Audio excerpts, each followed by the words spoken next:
Hello viewers, welcome back to my channel online classes. आज हम start कर रहे हैं 8th क्लास का civics political science chapter number 2 धर्मनिरपेक्षता की समझ। और आज हम इसके नोट्स करेंगे। अगर आप नोट्स उतारना चाहते हैं इसमें से कॉपी में, तो आप अपनी नोटबुक में जैसे आपको स्क्रीन पे दिखाई दे रहा है एज अ नोट आप ऐसे ही उतार सकते हैं। और अगर आपको और भी चैप्टर्स के वीडियो चाहिए 8th क्लास के, तो मैंने डिस्क्रिप्शन बॉक्स में सबका लिंक दिया हुआ है, वहाँ से आप देख सकते हैं।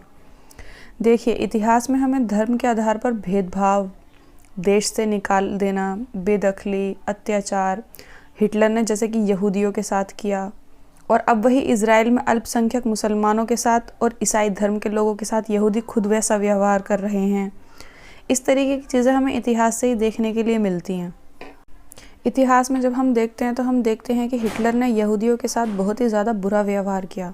वहाँ पे कत्लेआम कर रखा था, बहुत सारे यहूदियों को मौत के घाट उतार दिया गया। और फिर वही यहूदी जब दूसरे देश में चले गए, तो अब वही यहूदी जब तादाद में ज़्यादा हो गए, तो वो ईसाई धर्म के लोगों के साथ और मुसलमानों के साथ अब वही दुर्व्यवहार, वही गलत व्यवहार वो खुद कर रहे हैं। तो ये सब चीज़ें हमें अपने आसपास देखने के लिए मिलती हैं।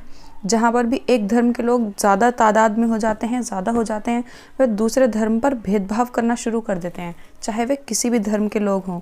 तो हम इतिहास से ही अब तक ये देखते आ रहे हैं कि अगर किसी देश में एक धर्म के लोग ज़्यादा हो जाते हैं, तो वो दूसरे धर्म पर हावी हो जाते हैं और उनके साथ भेदभाव करना शुरू कर देते हैं।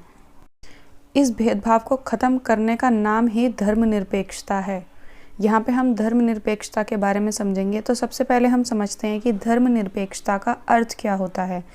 तो देखिए, धर्मनिरपेक्षता सभी देशों में अलग अलग टाइप से है। तो हम अगर भारतीय संविधान की बात करें, तो हमारे देश भारत में भारतीय संविधान में सभी को अपने धार्मिक विश्वासों और तौर तरीकों को अपनाने की पूरी छूट है।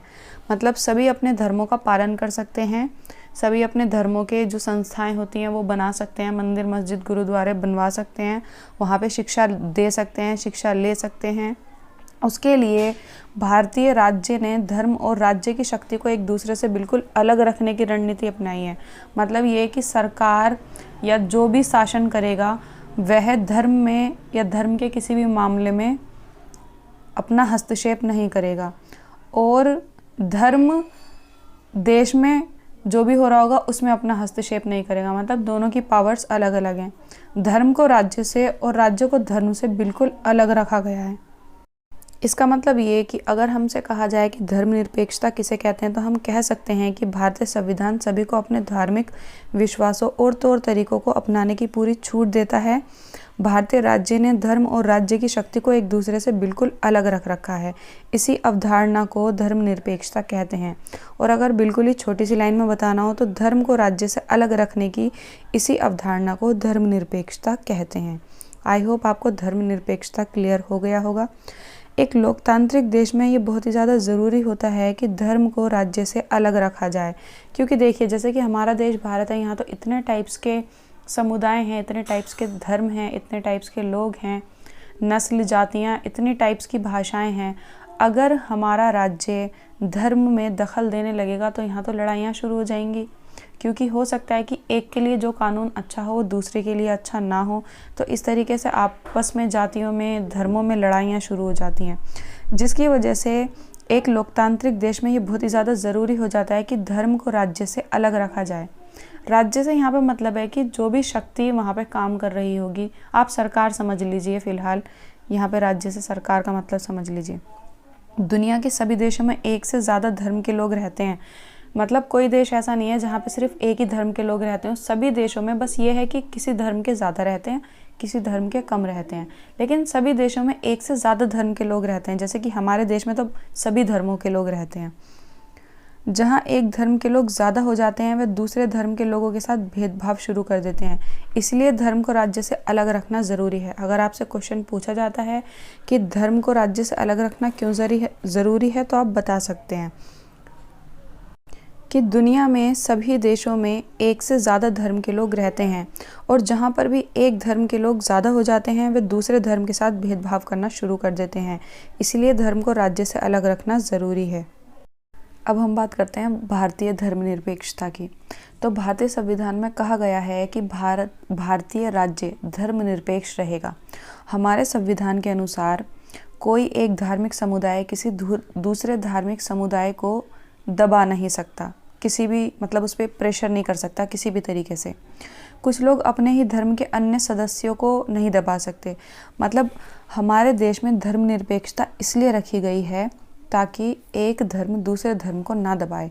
और कुछ लोग तो ऐसा करते हैं अपने ही धर्म के, फिर ये होता है ना, धर्म में भी बहुत सारी जातियाँ बढ़ जाती हैं, तो वो एक जाति के लोग दूसरी जाति को दबाने लगते हैं, उनके साथ भेदभाव करते हैं, जबकि होते एक ही धर्म के हैं। तो ऐसा भी ना हो।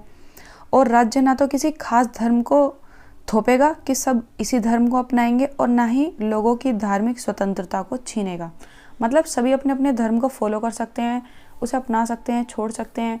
इसके लिए राज्य किसी को भी फोर्स नहीं करेगा धर्म अपनाने के लिए, ना ही धर्म का प्रचार वगैरह करेगा, और किसी को फोर्स नहीं करेगा धर्म अपनाने के लिए या छोड़ने के लिए। यह है भारतीय धर्मनिरपेक्षता।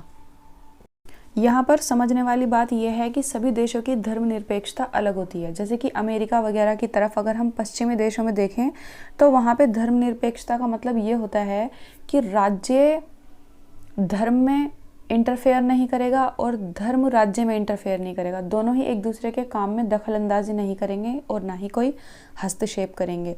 लेकिन भारतीय धर्मनिरपेक्षता दूसरे लोकतांत्रिक देशों से थोड़ी सी अलग है। वो अलग ऐसे है कि हमारे देश में जो धर्मनिरपेक्षता है वो ये है कि राज्य को धार्मिक मामलों में हस्तक्षेप करने की थोड़ी सी छूट दी गई है।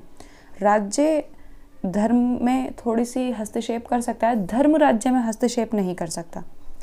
बिकॉज देखिए, संविधान ने छुआछूत को ख़त्म करने के लिए बहुत सारे कानून अपनाए हैं, क्योंकि हमारे देश में जो हिंदू धर्म है उसमें छुआछूत और सती प्रथा जैसी जो कुप्रथाएं थी उनको ख़त्म कर दिया है।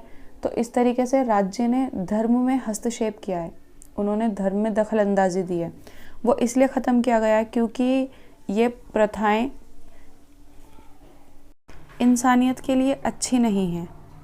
तो संविधान ने छुआछूत को ख़त्म करने के लिए हिंदू धार्मिक क्रियाकलापों में हस्तक्षेप किया। इसका मतलब ये है कि राज्य धर्म के मामले में दखल दे सकता है। ऐसे ही सती प्रथा को भी ख़त्म किया है। ऐसे ही और भी बहुत सारे कानून हैं जिनको ख़त्म किया है।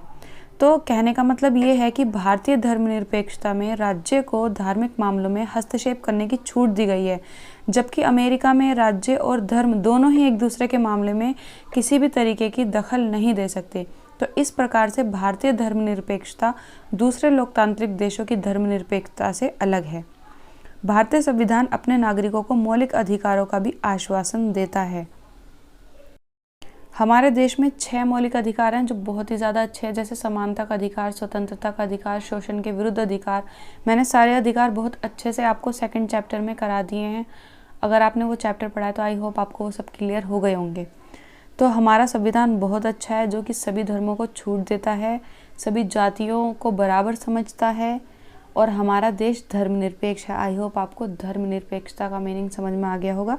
इसी के साथ आपका ये चैप्टर कंप्लीट हो गया। छोटा सा चैप्टर था। अगर आपको कोई भी डाउट है तो आप कमेंट बॉक्स में मुझसे पूछ सकते हैं, मैं आपको पॉसिबल होगा मैं वैसे रिप्लाई ज़रूर दूँगी। मैं चेक करती रहती हूँ और रिप्लाई ज़रूर दूँगी।